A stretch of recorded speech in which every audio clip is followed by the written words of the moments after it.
Yes, my good friend, I am back again with the second episode of the day. I hope you have watched the first one. If not, please go back and watch that first one. It's exclusive. It's very important that you follow the sequence. Every day it has a sequence. Follow it up. Watch the first one and come back and watch this one. You get it? Or you can still finish watching this. Make sure you go back and watch the first one. Like the video, share the video, subscribe to the channel if you have not yet subscribed. And please remember to on your notification button. Continue to share and share and share and comment and comment and comment and like and like and like. Please help the channel to grow. My good friend, this very hour, this morning as you are preparing to go to work or as you are already at work, wherever you are, my dear friend, in Africa, in Asia here, or in America, or even in Europe, I know all of you all over the world, around the globe, you are watching. Listen to me. We are starting with Manchester United. Then we move to Chelsea. Then we can take on other clubs. We are starting with United. Then we'll move to Chelsea. Then we take on the rest of the clubs. Quickly, Manchester United players are reportedly disgusted by the way Eric Ten Hag treated Cristiano Ronaldo and Jordan Sancho. I said it before that the problem that this coach is having in Manchester United is the way he is handling issues pertaining the players. The way he handled Cristiano Ronaldo. Many players in that dressing room then were looking up to Cristiano as their mouthpiece. Someone who can speak for them. Someone who can direct them. He's like a role model to most of those players. They look up to him, they wish to be like him. The way he treated him. Now, Jordan Sancho, not even to mention Maguire issue. Even though he never had any bust up with Maguire, taking away the captaincy from Maguire alone, it's an issue. It is an issue in the dressing room. It is an issue in the dressing room. Talk less of the way he handled the goalkeeper issue with the previous keeper. What's his name? I'll get that name for you. I keep forgetting this name. I keep forgetting his name. And you went and bought 50-something million pound goalkeeper, now conceding so much goals. Look, man management for Eric Ten Hag, his man management style is what's giving him problem in Manchester United. He has the players. Casemiro is not a bad player in that midfield. Varane is not a bad defender. Luke Shaw is not a bad defender. Recently, we all heard about Rashford. Rashford now beginning to, lose form or shape. It's not just ordinary. When you have a dressing room that you, the coach, you decided to be, pinpointing one player after the other, instead of a collective mistake, you are always blaming each player. You are destroying your own dressing room. Eric Ten Hag. Anyway, we'll move on. Victor Lindelof has done enough to convince Eric Ten Hag he has a future at Old Trafford, and the club are ready to trigger his extension until 2025. Yeah, Victor Lindelof was one of the players signed by Jose Mourinho, if my memory sets me right. Yes, he was one of the defenders signed by Jose Mourinho at the time that he was with the club, and he has done enough. He's done enough, and he's expecting the club or Eric Ten Hag to convince the club to extend his contract until the next 2 years, until 2025, according to United Zone. Now to Chelsea. Yeah. Blue. Now back to Chelsea. I'm sure you're waiting for that. My dear friend, Cole Palmer. I thought I could break in at Chelsea. I look at the squad, and there are a lot of players who went out. Not as many as people would have thought in terms of attackers.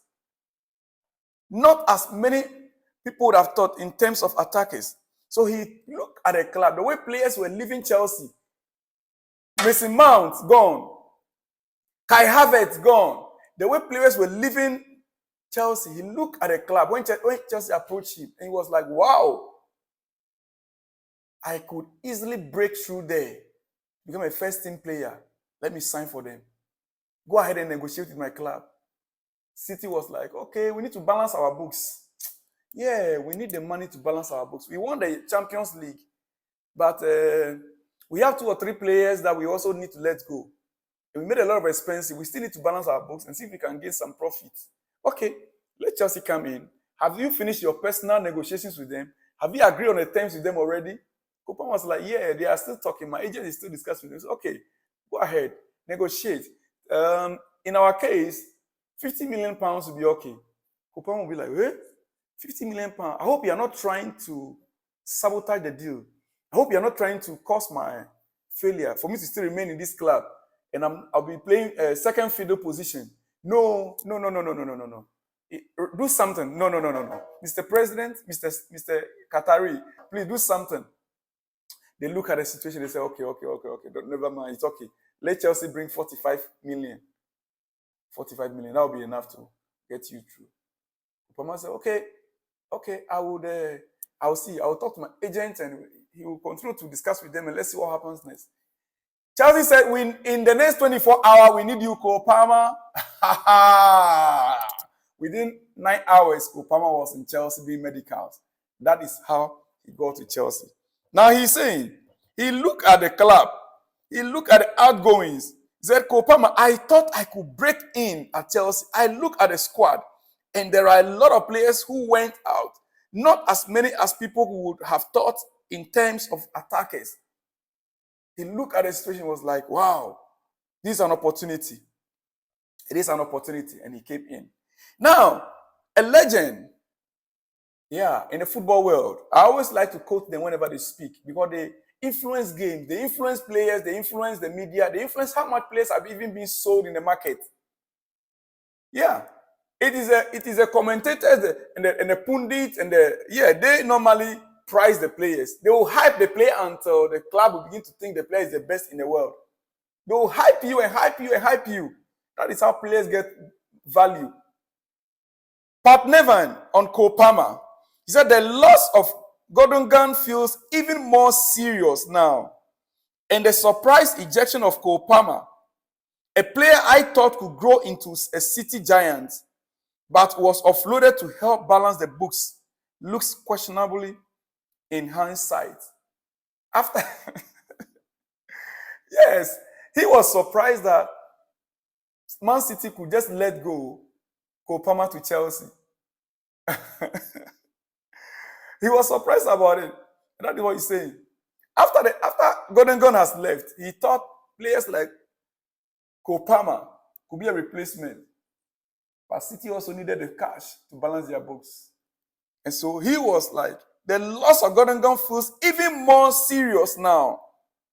And the surprise ejection of Cole, a player I thought could grow into city giants, but was offloaded to help balance the books, looks questionable in hindsight. Now that City looks like, they also have their own shortfalls with injury situations. They would have, by this time, they would have been regretting. But don't forget, we also gave you guys Kovacic. We gave people Kovacic, who is now control your midfield. Yeah. So it's not, actually, if Chelsea had known, would have done the swap deal with you guys. But we gave you Kovacic later before we came in for Cole Palmer. That is it. But in any case, we already have Cole. Yes. These days, there will not be any news item without this. Without this. Ask me who is this. There will not be any news item without this. Ask me who is this. This is the one we want to buy in January. Victor Osimhen. Chelsea have added Napoli forward Victor Osimhen to their list of possible transfer news. Their list of possible January targets. I said it before in the previous video, so I will not elaborate more. But I'll be giving more news on that later in the day. Now, going back to another talent that Chelsea scouted and bought and paid huge money for. 16 years old. He is only 16 years old. He is not eligible to play in the Premier League, but we paid that huge amount of money for it. Why? We saw him as a future investment. By the time he turns 17, 18, other big clubs around the world might like to come in for him. And so we want to put him, we grab him and we keep. He is Kendry Paez. Kendry Paez, yes, he's a great player. Kendry Paez, yes. With Kendry Paez, there is a signed transfer contract. And in July 2025, when the transfer window opens, he will arrive at Chelsea. There are no termination clauses when there are contracts. So many years and so much money.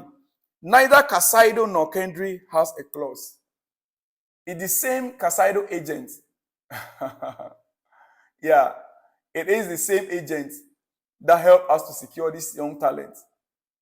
And so he said nothing was going to stop this player from coming to Chelsea. In fact, in another news item, it was very clear. I don't know whether it's here. It is very clear that even injury cannot change the mind of Chelsea because the agreement has been reached, the contract was signed, the money was paid. The player is only playing with his current club in Ecuador because his age will not permit him to be transferred to abroad. And according to FIFA rules, which is part of the contract now, every pre-season, the player can come to Chelsea for training. Once the season is over in Ecuador, where he's playing currently with his club, the player will come to Chelsea or be training with the Chelsea squad until he turns 18. That is agreement. And it is the same agent as Casado's agent, Kendry Paez. That is it on that note. Cole Palmer himself has spoken. You know, we are on international break and he has spoken. And this is what he has to say. My good start at Chelsea has surprised me a bit, but I know my own ability. And I knew that if I hit the ground running, I would have a chance and obviously make an impact. That's why I went there. The reason why I went to Chelsea was to make an impact. That is from Cole Palmer. That is from Cole Palmer. Let me end on this note. Brentford striker Ivan Toney is reportedly keen on a move to Arsenal when his 8-month ban for breaching the FA betting rules is up in January. Ivan Toney is bent on going to Arsenal, not Chelsea. The door is not closed yet. Anyway, we can still push. That is if we are not going in for Victor Osimhen or if we could not get Victor Osimhen. But Arsenal themselves, they are working on Ivan Toney. Right now, as it stands, the player is on Arsenal. Arsenal is on Ivan Toney. Whichever way, Chelsea still has interest. By the way, let me ask you before I go. Now that Nicholas Jackson finally can see the goalpost, now that finally Nicholas Jackson can see know the location of the goalpost and can now bury the ball into the net, with the coming back of Armando Broja, do you think we should still go in and sign another striker? I want to know that from the comment section from all Chelsea fans. Nicholas Jackson finally can see the goalpost and can put the ball in the net, right? And Armando Broja is also coming back. He played 2 games. He's looking great. He scored in the first match. The second match, maybe the formation. I see that the formation that we played that day didn't help him. But with these 2 that we have right now, do you think Chelsea should just go in and sign another top-notch striker coming window, January? I want to know from you in that comment section. I'll come again in the next few hours. Stay tuned on your notification button. I love you guys. Shalom and peace.